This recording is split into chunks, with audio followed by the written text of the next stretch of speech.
الحقيقة رؤيتنا لافتتاح المتحف المصري الكبير بتختلف من شخص لآخر، في رؤية عامة وفي رؤية خاصة، لكن المتخصص بالتحديد ليه رؤية لازم نسمعها، نشوف شاف الافتتاح ازاي، وشاف المقتنيات اللي موجودة ازاي، وبيفكر في ايه في الفترة اللي جاية، هيعرض المنتج بتاعه ازاي لأنه هو مسؤول عن هذا العرض. المتخصص اللي معانا النهاردة أستاذة رشا حسن، مفتش أول آثار بوزارة السياحة والآثار. أهلا بيك. ازي حضرتك مستر الله ايه؟ يخليك، اخبار منورة الدنيا. حضرتك؟ ميرسي، ربنا الله يخليك. يخليك. اولا بهنيكي على افتتاح المتحف وبهني نفسي طبعا. نهني العالم كله والله. ونهني العالم كله. الحقيقه لحد دلوقتي احنا لسه في الفرح، اه طبعا مش كده؟ طبعا طبعا. اه. إيه كان افتتاح المتحف المصري الكبير كان حلم بالنسبه لنا، احنا بقالنا 20 سنه بنحلم الحلم ده. مم. فردود الافعال العالميه والمحليه كمان، يعني مصر اه. كلها كانت بتفرح، احنا كنا في عيد زي اه. كأن عيد كلنا. غير المردود العالمي للموضوع. يعني احنا في الفترة الأخيرة يمكن افتتحنا كتير من المتاحف. مم. احنا سمعنا عنها هنا في مصر يعني. مم. بس ما كانش طبعا ليها المردود العالمي لأن ما اتعملهاش البروباجندا المناسبة. يعني أنا مم. شايفة إن الموضوع دلوقتي بقى بياخد شكل في الدعاية مختلف تماما عن قبل كده. اه. ده هو ده مهم، طبعا وده طبعا هو مهم سوق طبعا. لكل حاجة في مصر، اه. هو سوق للإنسان المصري نفسه مم. يعني. انت إيه، عندك ايمان كامل بالانسان المصري في كل طبعا كلامك على صفحتك، في حديثك ان الانسان المصري هو محور النجاح من البدايه. من البداية. ليه؟ اه. لأن عارف يا أستاذ أيمن، هو بعت لنا رسائل في كل حاجة، مم. بالمعلقة اللي بياكل بيها، بالمشط اللي بيسرح بيه شعره، كلها رسائل كلها مم. رسائل. يعني ما تحسش ان هو كان بس بيعمل ده كفن. وده اللي انا حاسه ان احنا دلوقتي ان احنا بنكمله، مم. ان احنا بنكمل رساله المصري القديم. مم. ودي في حد ذاتها دي حاجه يعني خلت كلنا راسنا فوق. مم. يعني ان احنا كانوا دايما بيعملوا كوميكس وحاجات مصر ترجع بالحضاره ترجع لورا، لا احنا لسه بنكمل بنعمل صفحه جديده مم. في تاريخ الإنسانية كلها. يعني هو إهداء للبشرية كلها، مم.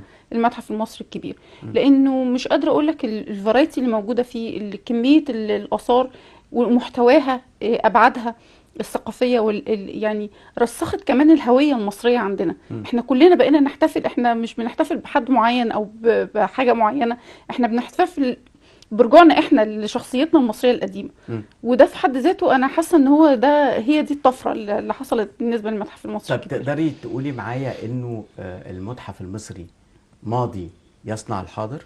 طبعا احنا بنقول للعالم كله ان احنا كنا وما زلنا. مم. يعني هي دي الرساله اللي انا حسيتها وصلت. حتى بالاحتفاليه بتاعه الافتتاح، مم. ان احنا كنا وما زلنا، احنا لسه بنخط تاني في تاريخ الانسانيه. مم. احنا مش بس عملنا، احنا لسه بنعمل، وقدامنا كمان هنعمل اكتر ان شاء الله. طيب، انت كمتخصصة شايفة، طبعا انا ما بحبش موضوع النقد اللاذع ده، مهم. وانه كان يتعمل كذا وكان يتعمل كذا، هم عاملينه لمين، ده مهم. ما فيش اغنية عربي، ده ما فيش مش عارف ايه، الكلام ده كله كلام غير مجدي. مهم. الاهم في الموضوع ان عندنا فرح.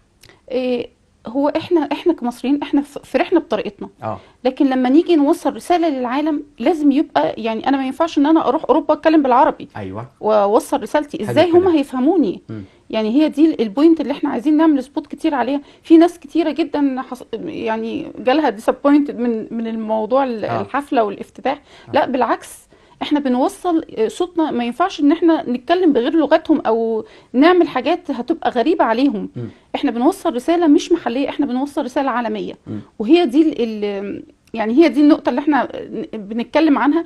احنا ممكن نكون احنا كنا متخيلين، لان طبعا موكب المومياوات كان حاجة فقط مختلفة. فقط التوقعات اه. بصراحة اه، يعني. هو حاجة مختلفة على فكرة خالص. ما ينفعش بالظبط نقارن ما بين الاتنين. خالص. اه. يعني ده افتتاح متحف، وده نقل مومياوات من مكان، من متحف لمتحف اخر. مم. فكان الموضوع مختلف، بس احنا ايوه. اه. اللي المشاعر عندنا ضاغية شوية. صحيح. بس لكن انا شايفه ان هو رساله عالميه محترمه جدا بتليق بثقافه مصر الراقيه. فيها رسائل كتيره جدا، الحفله كل جزء فيها في رساله مم.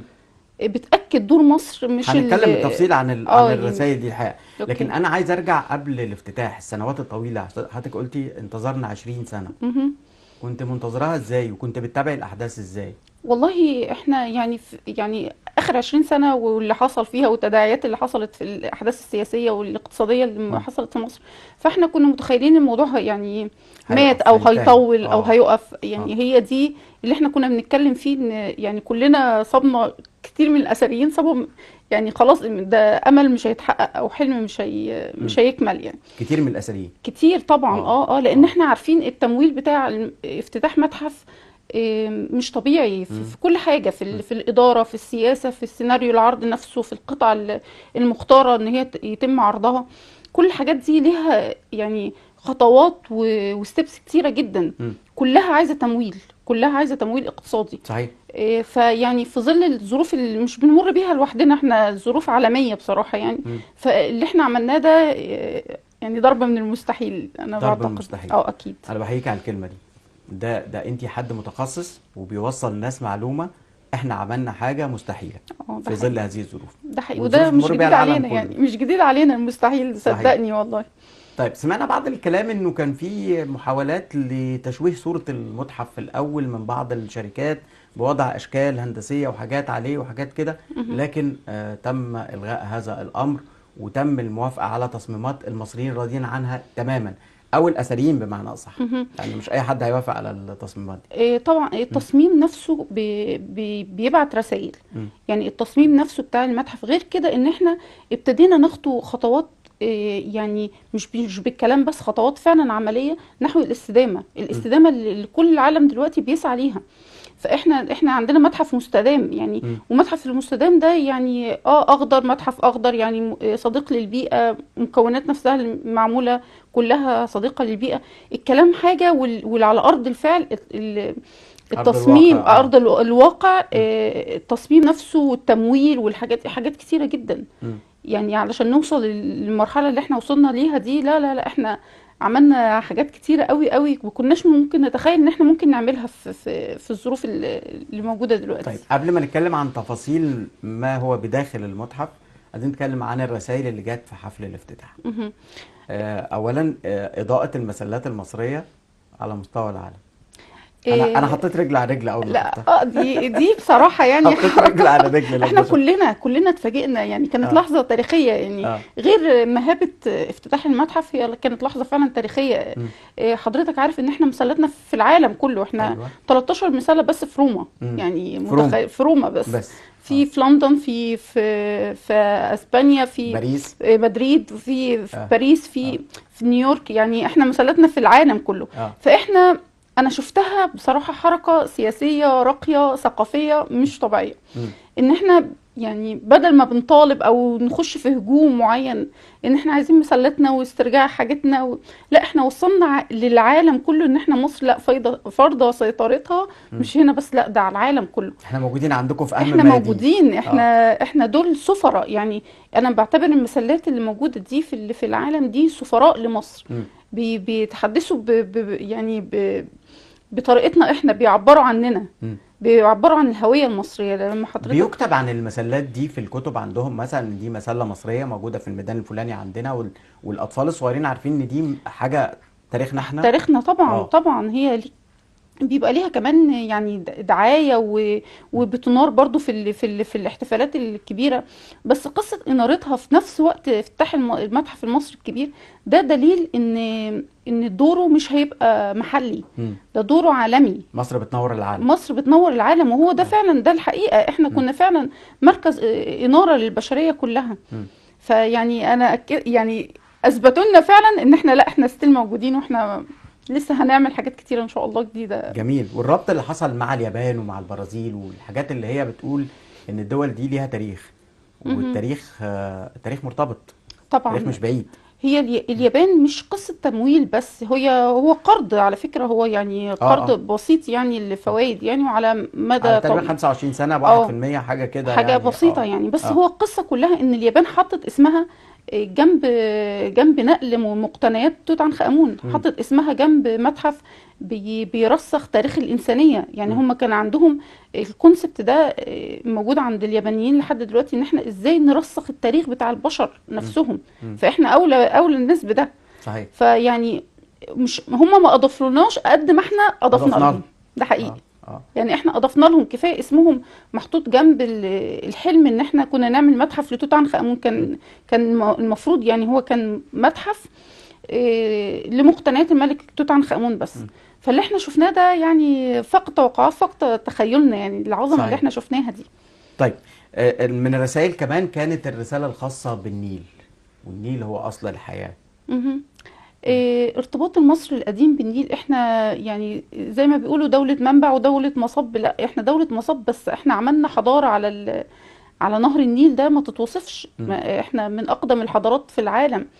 احنا اللي استغلينا نهر النيل، طوعناه لصالح انشاء الحضارة بتاعتنا. فالاستغناء عنه او تهميش دوره او الكلام ده، لا، ده غير مقبول تماما. يعني هم يعني الملوك المصريين القدماء، احنا ما كناش ابدا بلد استعمار، او ملوكنا ما فكروش ابدا يستعمروا اللي حواليهم، مع ان كانت قوة جيشهم تسمح لهم بده طبعا. لكن ان احنا ما عملناش ده. بس اللي بيجي على نيلنا ما بنسكتلوش بقى. تحتمس الثالث ده تقريبا كان ممكن يسود العالم يعني. هو اكبر امبراطورية في العالم، هو 17 معركة. كمل القضاء على الهكسوس وقال لك خلاص نكتفي بهذا القدر يعني. تحتمس الثالث عمل 17 معركة حربية، ما انهزمش ولا بره، عمل اكبر امبراطوريه في التاريخ. لحد دلوقتي الخطط العسكريه بتاعته بتدرس في الكليه الحربيه. يعني حضرتك متخيل احنا رابطين ازاي الماضي بالحاضر؟ يعني تحتمس الثالث احنا 3000 سنه لورا، احنا لسه ستيل بنربطها بالحاضر بتاعنا. هو ده عظمه المصري. هي علشان بس افكر العالم، المراه المصريه قديما كانت ايه؟ طبعا المرأة ليها مقاتلة وصانعة وكل حاجة، كانت كل حاجة ليها دور. مش قادرة اقول لحضرتك المرأة المصرية قد ايه. يعني اكبر تماثيل اللي عندنا الملك امنحتب الثالث مع زوجته الملكة تي بنفس الحجم. هي اللي محتضناه، يعني هي يعني كأنه بيبعت رسالة ان هي السبب في النجاح اللي هو وصل له. ايوه. ما كانش فيه تفرقة خالص، متصور مع بناته الثلاثة، فيعني مش متصور مثلا مع أولاده الرجال، لا خالص. يعني فدور المرأة لما تقفي قدام تمثال ميرت أمون قصة مختلفة بقى. ميرت أمون دي يعني من الجميلات بصراحة. تمثال رائع رائع، 11 متر وشويه و70 تقريبا. وهو يعني الجمال والروج الاحمر اللي محطوط في التمثال ما اتحركش وما اتغيرش. لا يعني هم زي ما انا بقول لحضرتك، هم بعتوا لنا رسائل عن طريق حاجات، يعني حاجات يوميه بيستخدموها. لكن يعني احنا عندنا مثلا في متحف المطار، مش قادره اقول لحضرتك، معلقه عباره عن متحف مطار القاهره. متحف مطار القاهره. يمكن انا بحكي عنه كتير او بقول ليه، لان هو مش مسموح به للزياره غير للمسافرين بس او للترانزيت. دي احلى رساله. طبعا هو جيت، هو بوابه. هوريك هو بوابه، لان فعليا في ناس بتبقى نازله ترانزيت ما نزلتش مصر قبل كده. هي نازله بس ترانزيت في القاهره، يعني في مطار القاهره. فمجرد ما بتشوف المتحف، لا بتقول لي انا هخطط ان انا هنزل مصر. ايوه، دعايه. يعني متحف بتعملي دعايه كده، تعالى بقى شوف الكلام ده جوه. هو بوابه فعلا بوابه لمصر، وفي فرايتي من العصور. يعني هي دي كمان الرساله. هرجع اقول لحضرتك، يعني المعلقه دي مثلا على شكل كلب ماسك في بقه سمكه. السمكه دي هي المعلقه اللي بياكل بيها. يعني بص الرساله واصله ازاي. يعني صور أنا كل شفت حاجه. مقتنيات كتير قوي كده، في حاجات الحقيقه ما كنتش مستوعبها. هم عملوا دي ازاي وليه؟ ما هو السؤال بقى ليه ده. هو كان شايف الفن في كل حاجه في حياته، في اقل استخدام بيستخدمه في حياته هو شايف الفن فيه. فاحنا ورثنا ده بالتبعيه. فلما نيجي نعمل متحف بالشكل ده. والدة أحمس إياح حتب ولا تي؟ إياح حتب. أيوة. الملكة تي والدة إخناتون. والدة إخناتون صح. والدة إخناتون. فلا يعني المرأة المصرية، الرموز اللي هو وصلها لنا، يومياته اللي كان بيكتبها على قطع حجرية، يعني يوميات. متخيل حضرتك كل حاجه استفاد. والله يعني فعلا استفاد من كل حاجه موجوده حواليه. طوع الواقع يعني. طيب ردود الافعال العالميه بقى، اكيد تابعتي الوكالات والمواقع الرسميه بتاعت الدول نفسها، واكيد ليكي اصدقاء بره كتبوا ردود افعال على المتحف الكبير. مش قادره اقول لك ردود الافعال العالميه عامله ازاي. الناس كلها يعني منتظره، مع اختلاف التوقيت. يعني حضرتك لو لاحظت التوقيت، ممكن يكون عندهم مثلا ان هم الصبح بدري او بالليل متاخر. كله كان في انتظار اللحظه دي. يعني كله فعلا تابع ان هو يتفرج على اللحظه دي. فده في حد ذاته ده نجاح، هو نجاح للمتحف. لان حتى امبارح مثلا في اول يوم افتتاح رسمي للمتحف 18,000 زائر. اه انت متخيل حضرتك الرقم؟ يعني رقم يخض. ما طبعا. كانش الواحد متوقع هذا الامر الحقيقه. يعني احنا كنا متخيلين ان هيبقى فيه ازدحام بس لكن مش الرقم مش في اول يوم يعني. الرقم يخض، يعني اه رقم اه كبير جدا ما شاء الله يعني. اعتقد وهيزيد في في الفترات اللي طبعا جايه، او خصوصا داخلين طبعا. على الموسم اه السيزون دلوقتي اه والناس بتحب تيجي مصر في الوقت ده، فاحنا متخيلين يعني نلاحق عليهم احنا بقى، يعني ان امم شاء الله يكون عندنا، نحاول اشغالات الفنادق والسياحة عندنا تستوعب الكم اللي هيجي ده. هو القصه كلها فعلا في القادم هو البنيه الاساسيه للسياحه اللي اهمها الفنادق طبعا. اه طبعا، هي دي اوكي. يعني احنا كان عندنا دايما قصة كده ان احنا يمكن بعد الافتتاح اي حاجة ما بيبقاش فيه خدمة ما بعد ما بعد البيع زي البيع ما بيقولوا كده. اي. يعني هي دي اللي احنا بنشتغل عليها دلوقتي، ان مم. احنا يبقى ازاي في ماركتينج بعد الافتتاح العظيم ده، علشان ما نضيعش كل اللي احنا عملناه. مم. فلا المتحف ماشي على سياسة معينة، في ادارات خاصة بالموضوع ده، فاحنا توقعاتنا ان شاء الله الموضوع هيفرق كتير جدا الفترة اللي اكيد جاية. اكيد.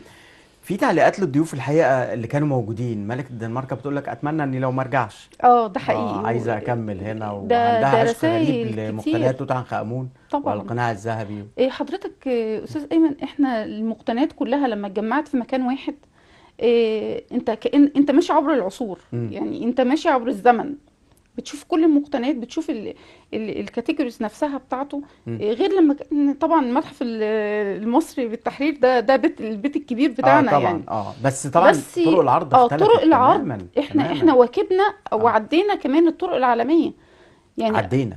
انا شفت متاحف عالمية، انا لما سافرت بره شفت متاحف عالمية. اه لا انا انت خدت شايفة فتره دلوقتي في متحف في برلين تقريبا، في في المانيا، كنت المانيا. في المانيا. اه لا الموضوع اختلف، احنا عدينا.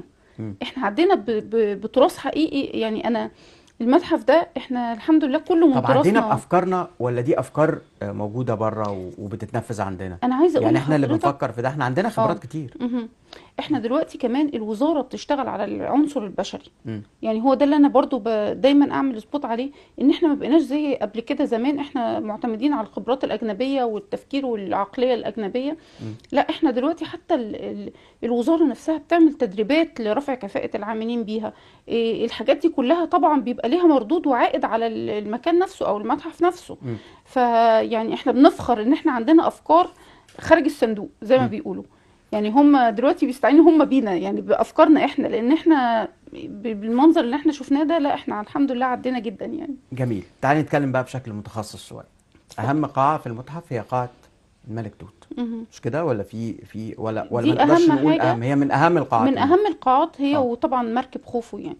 مركب خوفو. مهم. مركب خوفو كانت مفاجاه من مفاجآت هي كانت تم المتحف. نقلها، هي كانت اتوجد جنب هرم خوفو، مم. وتم نقلها للمتحف المصري الكبير. طبعا مش قادره اقول اهميتها لك. ايه طيب مركب خوفو، عشان بس هي نوصل. كانت رسالة برضو للرحلة نفسها للسماء يعني. مم. هم دايما كان عندهم فكرة ان الإله بيبقى مم.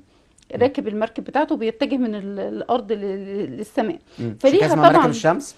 مراكب الشمس. مراكب هي الشمس مراكب الشمس. اه هي فليها دلالة دينية يعني، مم. دي دينية أكتر من ان هي طبعا هي ضخمة جدا عملاقة. مم. يعني وكلها من الأخشاب. ايوه. ف ودي من ضمن والتصنيع نفسها من حضرتك، الحاجات المعجزه يعني شويه انت تلاقي العمال نفسهم المصريين بنفس الخطوات اللي بنعملها احنا دلوقتي، لحد دلوقتي. كاتبين ارقام وبتاع علشان يبقى الجزء ده جنب الجزء ده، والتعشيق هنا، لان حضرتك ما كانش فيها مسامير، كلها عاشق ايوه ومعشوق، اه والحاجات اللي هي مم. بتاعت الصانع المصري، مم. الايد المصرية. مم. فليها دلالات طبعا كتيرة جدا. طيب نيجي يعني قاعة الخاصة بعرض مقتنيات الملك توت، كلمينا عنها شوية. وانت عندك شوية اسرار عن مقتنيات الملك توت وعن مقبرته نفسها مع كمان المقبرة هناك. نفسها طبعا. اه المقبرة اولا نعرف بس الناس ان التابوت بتاعه والموميا لسه موجودة في المقبرة. لا اه المومياء هي اللي لسه الموميا موجودة في المقبرة. اه هي المقبرة تم اكتشافها يوم 4 في نوفمبر بتاع زجاجي كده.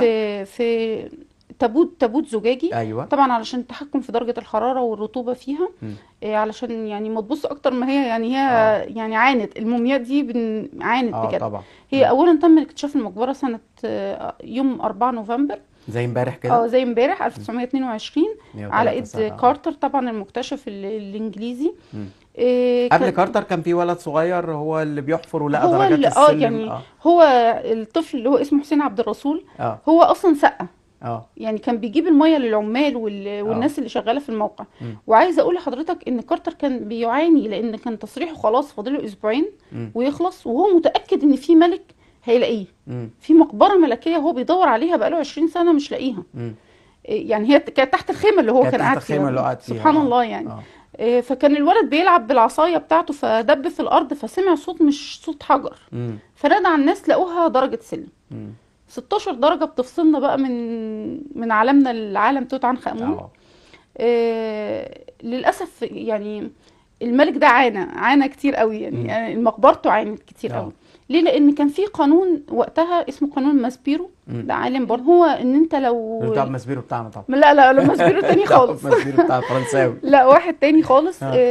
فكان في قانون كده ان لو كانت المقبره مسروقه بيتاخد نص مقتنياتها لبره ونص مقتنياتها لمصر. فعلشان كارتر يثبت ان المقبره مسروقه علشان يبقى ليه حق الانتفاع بالمقتنيات دي، عمل فتحه اولا في الجدار. يعني استشهد بحاجات غريبه جدا يعني مش مقنعه ابدا. يعني لقى الوشاح بتاع الملك توت عنخ امون وجواه خواتم زي الطريقه بتاعت يعني في الاماكن النائيه في الصعيد تلاقيهم بيحطوا الحاجات جوه منديل وبيقفلوه. صحيح. فهو قال لك لا ده اللصوص، ده اللصوص كانوا حاطين الخواتم في الوشاح علشان يسرقوه. يبقى كده المقبره دي اتفتحت قبل كده عشان يقنع الدنيا كلها ان احنا هناخد نص المقبره دي. طبعا المصريين الوطنيين زي مرقس باشا حنا اللي هو كان وزير الاشغال ساعتها اللي كانت الاثار بتتباع عليه، وقف له بقى اللي هي تحيا مصر نموت نحن وتحيا مصر. وفي وقفه تاني بقى احمد شوقي كتب قصيده في هذا الامر. ناس كتير جدا جدا وقفوا له لان هو فعلا كان هيجنن من المقتنيات مش طبيعيه. يعني بتبين قد ايه. وعايزه اقول لحضرتك هو كمان اتدفن في عجاله، يعني لدرجه ان المقبره بتاعته مش زي مثلا مقبره زي السيتي الاول. لا غير ان هي مش متنسقه او مش مترتبه.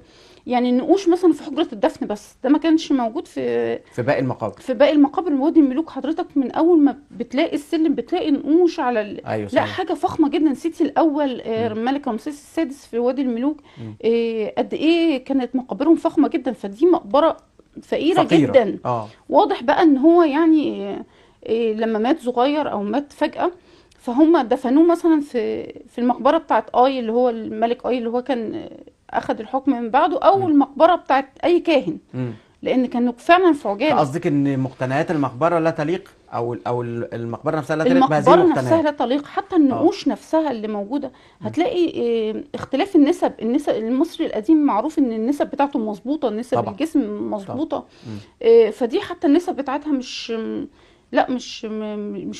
رسومات المصري القديم اللي احنا عارفينها يعني. حجره الدفن صغيره، الرسومات مشيت كده على عجاله يعني. عشان كده خروج المقتنيات دي من المقبره في صالحها طبعا تظهرها وتظهر قيمتها ما عدا الموميا يعني. الموميا كان فعلا كانت لازم يحتفظوا بيها لان للاسف المومياء دي كانت محطوطه جوه 3 توابيت.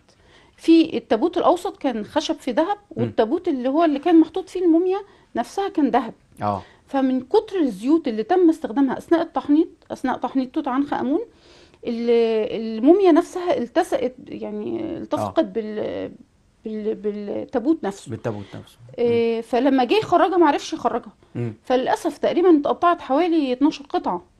فيعني اتبهدلت المومياء. فما كانش ينفع ان هي حالتها ما تسمحش ان هي عملت عليه دراسات كتير قوي توت عنخ امون.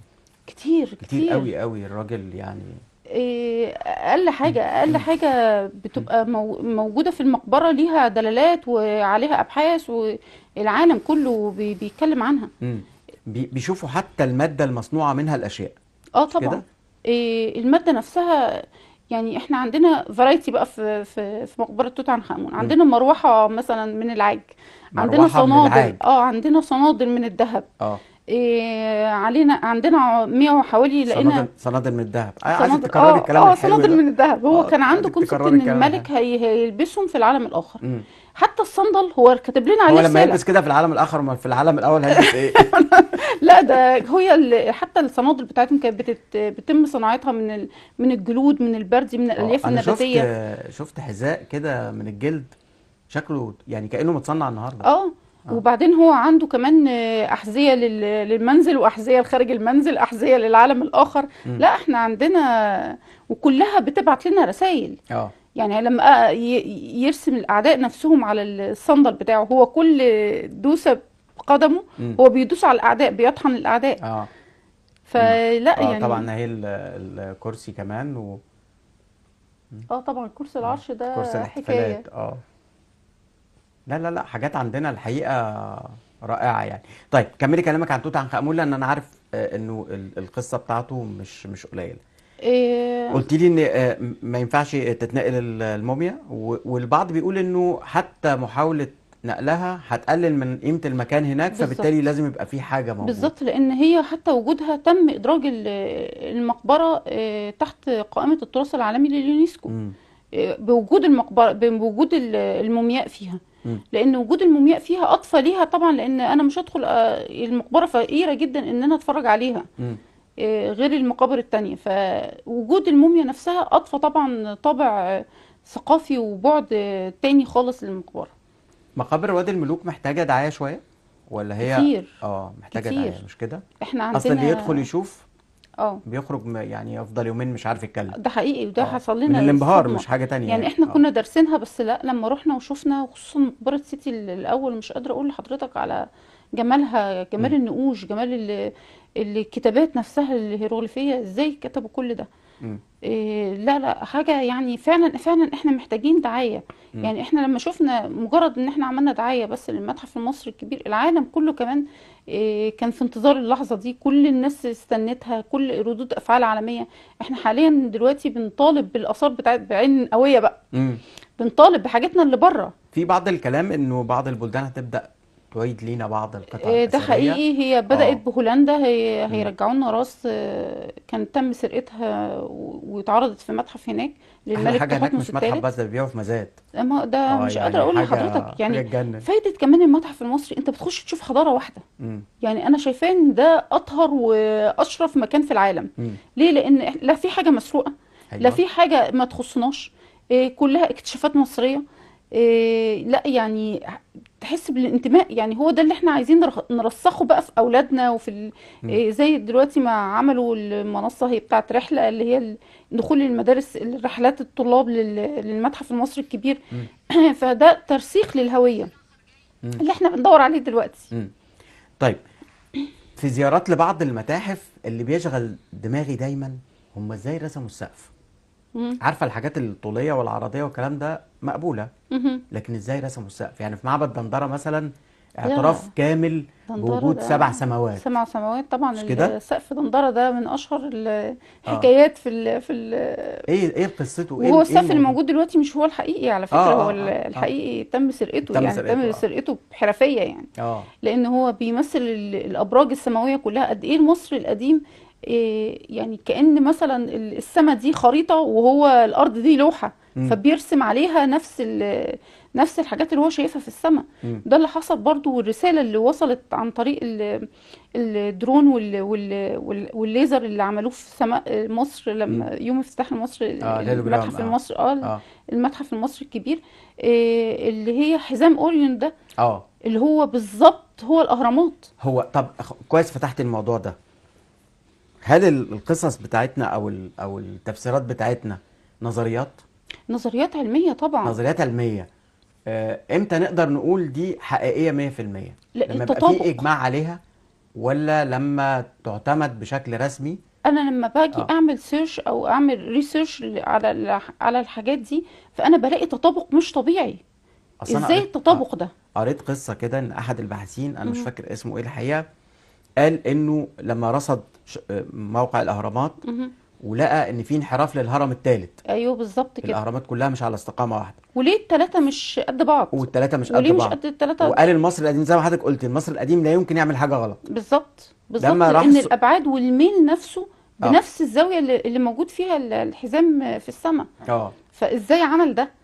يعني ازاي؟ يعني دي مش صدفه ابدا ابدا. امم لان في ناس، بعض المحللين خرجوا مثلا وقالوا ان الهرم الثالث الملك من كورع او من كورع امم بناه صغير كده علشان الامكانيات ونقل الحجاره ومش عارف ده هو ايه. الوحيد اللي كان معمول بالجرانيت، بالظبط. ده اغلى واحد فيهم. فده اغلى واحد فيهم، ده هو مكسى اه تماما اه بالجرانيت. امم فلا ملهاش علاقه غير ان ده فعلا الميل نفس الانحراف، امم نفس الانحراف. لا يعني مش ممكن تكون دي صدف، مش ممكن عارفه تكون دي برضو صدف. قريت كده مره في مقاله، يعني بيقول لك ان النيل نفسه هو انعكاس انعكاس لمجره ضربه المجر التبانه. او اه نهر اه المجره، اللي نهر هو المجره نهر اللي هو ضرب التبانه. انعكاس ليه. انعكاس ليه. اه فيعني كل حاجة ازاي بالورقة والقلم كده، امم بالمسطرة زي ما بيقولوا. فلا اكيد يعني مش ممكن تكون كل دي صدف. مش ممكن تكون كل سنه. اعتقد طب انا طبعا. هرجعك للقناعه تاني بتاعته. قناع توت ده معمول ازاي؟ قناع هو ده توت محير. ده محير جدا، امم بس هقول لحضرتك هو اولا معمول من الذهب الخالص عيار 22. امم اتحط عليه عيار نسبة 22. 22 اه اتحط عليه نسبة بسيطة جدا من النحاس عشان سهولة ليونه يعني علشان نعرف تشكيل. نشكله. اه فهو اتعمل على ايه؟ على قناع خشبي. امم اتحط عليه الصفيحة. هم على فكرة ده مش صفيحة واحدة من النحاس، ده صفيحتين اه من النحاس. فاتحطت الوجه الملك نفسه وتم طرقها، فأخدت الشكل بتاع تمام. الوجه بتاع الملك. امم والجزء التاني تم لحمه يعني احنا شفنا ده بالاكس راي. امم احنا ده ما يتشافش بالعين، انت اه بتشوفه طبعا قطعة واحدة. اه يعني احنا اهو بنشوفه قطعة واحدة بالظبط. معانا على الشاشه.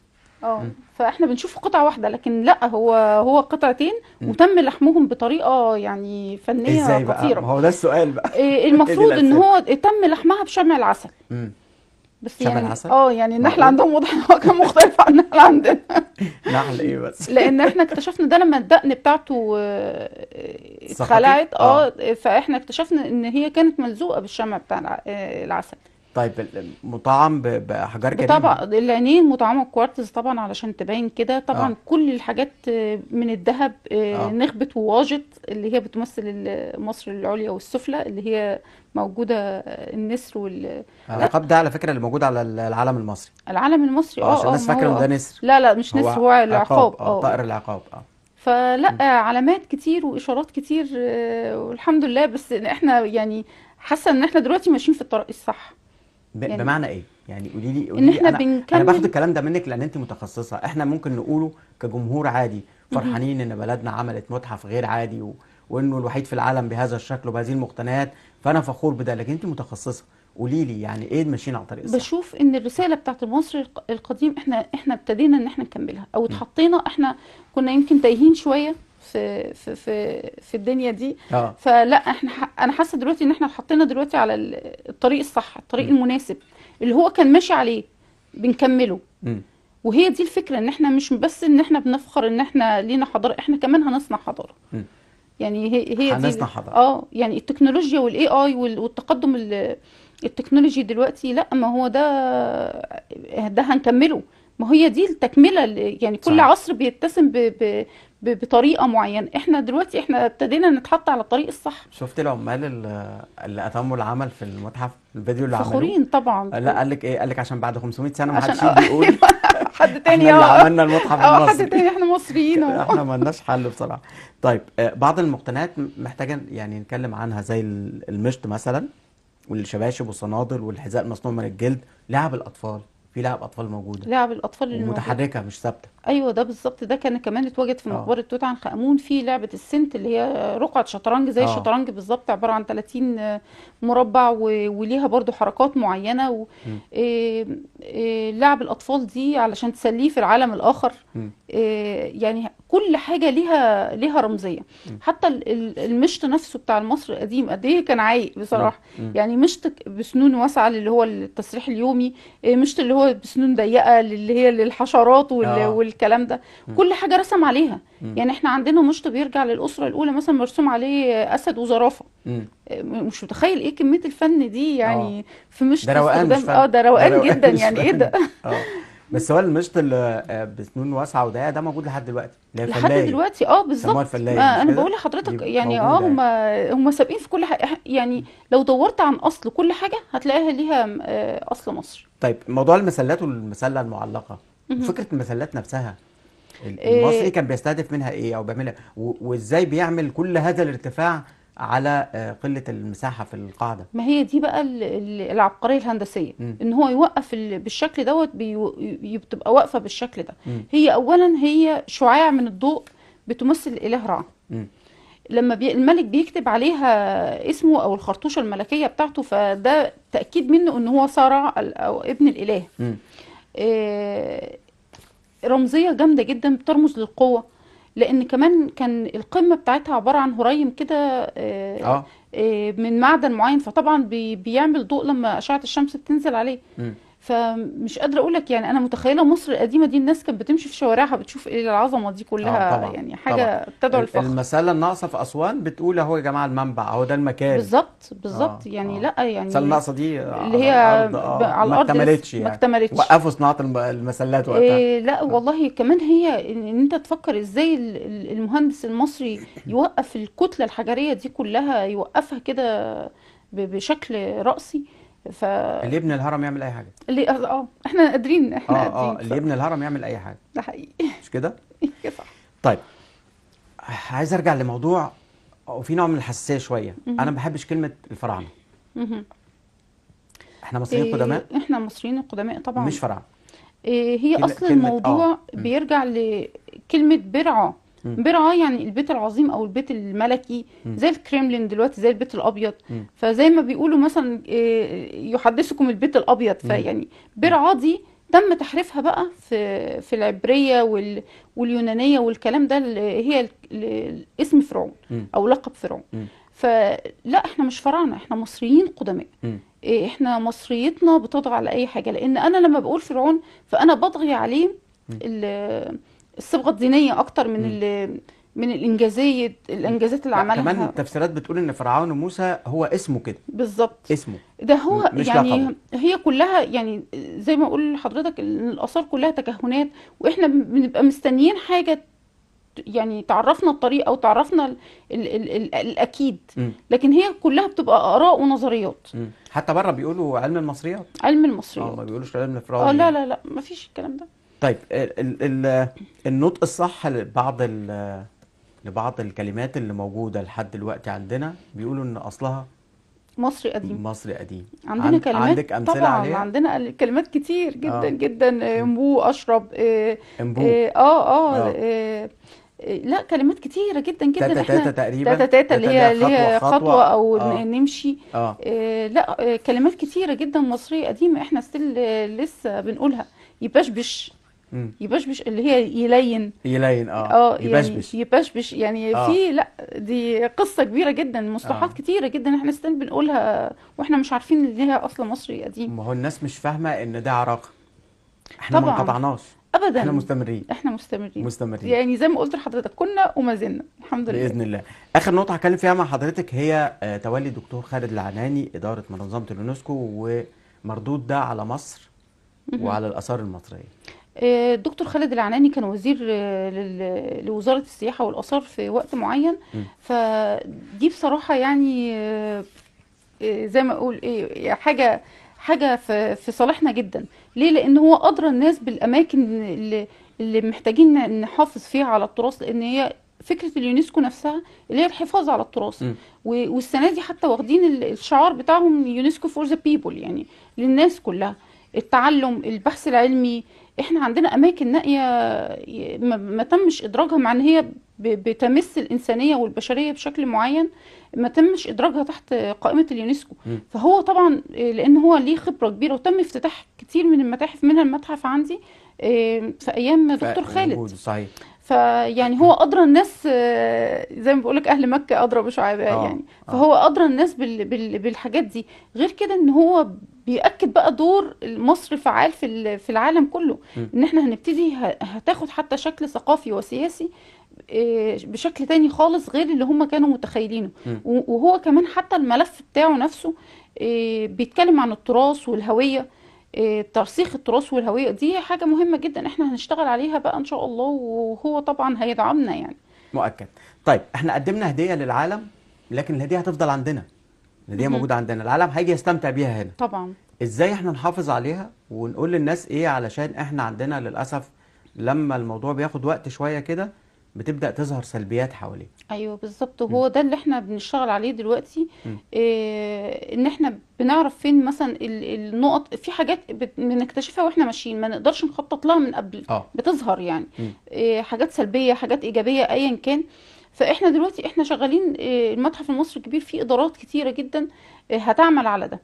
ان الموضوع مش هيقف بس عند الافتتاح وهي دي تبقى الفاينل بتاعنا، لا احنا هنشتغل على معارض مؤقتة، ابراز مثلا حاجة معينة نبرزها في معرض مؤقت يجي له الناس من مختلف انحاء العالم علشان يشوفوه. مش هيبقى مقتصر بس احنا بناخد دلوقتي حلاوة المقتنيات والسيناريو العرض وبناخد نفسنا، واكيد هنبتدي نشتغل على ده، مش هيقف دوره يعني. ما هو حول المتحف المناطق المحيطة وسلوكيات الناس والتعامل تطوير منطقة الهرم نفسها، الأهرامات نفسها اختلف والدنيا هناك اتغيرت. دي أهم نقطة بقى أنا بتكلم فيها دايما المشاركة المجتمعية.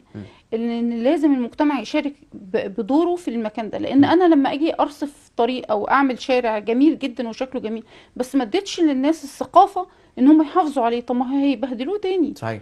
يعني هي دي النقطة يعني. فالاهتمام بالمكان نفسه اللي حوالين المتحف. يعني انا حوالين المتحف قبل ما يخلص بشكله النهائي ده كان في ناس بتصنع فخار مثلا، اللي هم الناس اللي بيعملوا فخار والحاجات دي دول لازم اشركهم معايا في المتحف. ليه؟ علشان انت مجرد ان انت تحس ان انت جزء من المكان ده هيبقى انتمائك ليه. صحيح. فيعني هو ده اللي احنا بنتكلم فيه، ان لازم يبقى فيه مشاركة مجتمعية من المجتمع اللي حوالين المتحف لإظهار وإبراز دور وبعدين المتحف. في نقطة مهمة، الفخار اللي انت بتشوفه جوه في المتحف القديم قوي اللي بقاله 1000 3 4 5000 سنة على فكرة احنا لسه بنصنعه لحد يعني دلوقتي. الأجانب نفسهم بيبقى عندهم فضول جدا ان هم يشوفوا الناس فعلا دول المصريين، هم عندهم كونسبت ان هو ده المصري القديم يعني.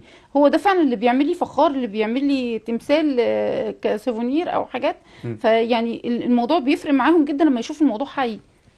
افتكرت حاجة وانا بختم معاك دلوقتي. شفتي شكل الدعوة عامل ازاي؟ حاجة بتمثل مصر، بتمثل مصر. يعني أنا هي مش مجرد كتابات على بردي والكلام ده، لا هي تمثيل فعلا للهوية المصرية والتراث المصري. وكانت جميلة تحفة بجد. ولقائك كان جميل، نورتينا. ربنا يخليك. بشكرك ضيفتي العزيزة، وتنورينا دايما ان شاء الله في كل المناسبات. شكرا لك. ميرسي جدا حضرتك. بشكر ضيفتي وضيفة حضراتكم الأستاذة رشا حسن، مفتش أول آثار بوزارة السياحة والآثار، متحدثة عن المتحف المصري الكبير وكيف نحافظ على هذا النجاح وهذا المكان الرائع الحقيقة اللي قلنا في البداية إنه هدية مصر للعالم. فاصل وهرجع لحضراتكم مرة تانية. النيل أصل الحكاية اللي سكنت الأجداد في الوادي